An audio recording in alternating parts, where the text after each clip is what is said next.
ជំរាបសួរពុកម៉ែបងប្អូនទាំងអស់គ្នាក៏ដូចជាហ្វេនបាទពុកម៉ែបងប្អូននិងហ្វេនប្រកាសជាឆ្ងល់ថាខ្ញុំមូលហេតុអីបានជាខ្ញុំសម្រាប់ពីការថតរឿងទៀតមែនអត់ដូចខ្ញុំប្រាប់បងប្អូនតាំងពីដំបូងមកកាន់ខ្ញុំនៅកំពង់សោមគឺខ្ញុំមានកូនប្រុស4នាក់គឺខ្ញុំអត់មានកូនស្រីទេគឺកូនប្រុស4នាក់អញ្ចឹងមានអារម្មណ៍ថាខ្លួនឯងស្នែងដូចថាមានថាឆុងអញ្ចឹងណាឆុងផ្ទះឆុងជាមួយអ្នកណាម្នាក់អញ្ចឹងណាអញ្ចឹងធ្វើឲ្យខ្ញុំអត់ស្រួលខ្លួនទេតែពេលធ្វើឲ្យខ្ញុំអត់ស្រួលខ្លួនខ្ញុំចេះរត់គេចផ្ទះហើយណាមួយបងប្អូនមួយទៀតណាខ្ញុំឈប់ពីកំពង់សោមទៅផ្ទះវិញគឺខ្ញុំថតបានប្រហែលខែដែរឥឡូវខ្ញុំឈប់ទៀតហើយ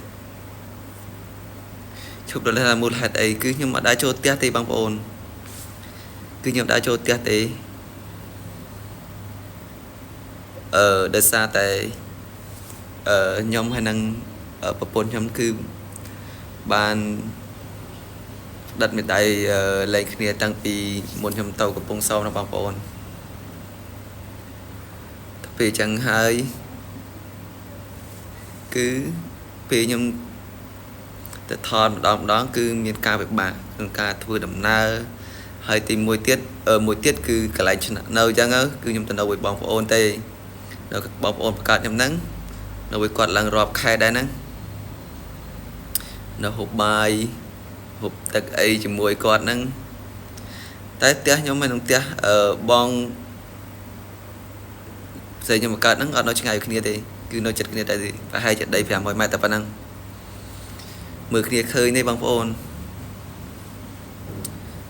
អញ្ចឹងគឺខ្ញុំទី2គឺពិបាកកន្លែងរស់នៅការធ្វើដំណើរពេលមកថតអីចឹងណាហ្នឹងហើយគាត់ក៏ចិញ្ចឹមកូនច្រើនអញ្ចឹងណាកូនចៅគាត់ច្រើនហើយយើងថែមយើងទៅមួយទៀតវាដូចអត់សូវស្រួលទេអញ្ចឹងណាអញ្ចឹងបងប្អូនហ្វេនឈប់ខមមិនថាមូលហេតុអីបានខ្ញុំអត់ទៅថតអត់អីចឹងណាមូលហេតុគឺអត់មានកន្លែងស្នាក់នៅកន្លែងហូបចុកអីស្រួលបួលចឹងណាព្រោះខ្ញុំផ្ដិតមេដៃលែងជាមួយនឹងប្រពន្ធខ្ញុំគឺដីធ្លីផ្ទះសម្បែងអីនឹងរបស់របរដែលខ្ញុំទិញគឺខ្ញុំអត់បានយកមកទេគឺខ្ញុំបកគលឲ្យគាត់ទាំងអស់ខ្ញុំសុំចុះតែមួយខ្លួនតែខ្លួនទេហើយកូនពេលខ្ញុំមានលុយគឺខ្ញុំឲ្យគាត់ចាយធម្មតាទៅរាប់គ្នាធម្មតាអញ្ចឹងទៅខ្ញុំអត់បានបោះបង់គាត់ចោលទេអញ្ចឹងបងប្អូនហើយបងប្អូនកុំភ្លេចជួយជាវជួយ comment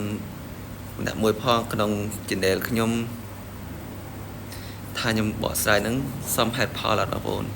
ឥឡូវឲ្យខ្ញុំទៅនៅឲ្យខ្ញុំទៅថតមិនឲ្យខ្ញុំទៅដេកណាឲ្យខ្ញុំទៅហូបចុកនៅណាព្រោះខ្ញុំអត់មានអីទាំងអស់អត់មានអីទេមានតែខ្លួនទេដើរទៅនៅផ្ទះគេរាប់ខែមិនអញ្ចឹងនៅអត់កើតទេបងប្អូន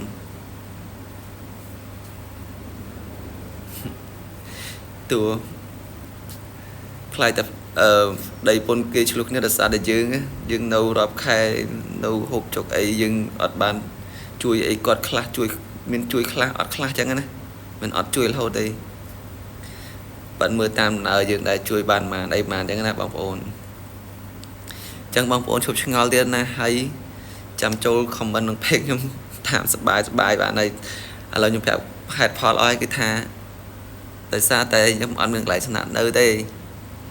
ញ្ចឹងខ្ញុំអត់អាចនៅបន្តការងារថតបានទេបងប្អូនអញ្ចឹងខ្ញុំសុំគាត់ឈប់តែម្ដងទៅអញ្ចឹងវីដេអូហ្នឹងមានតែប៉ុណ្្នឹងបងប្អូនអូខេបាយបាយអរគុណ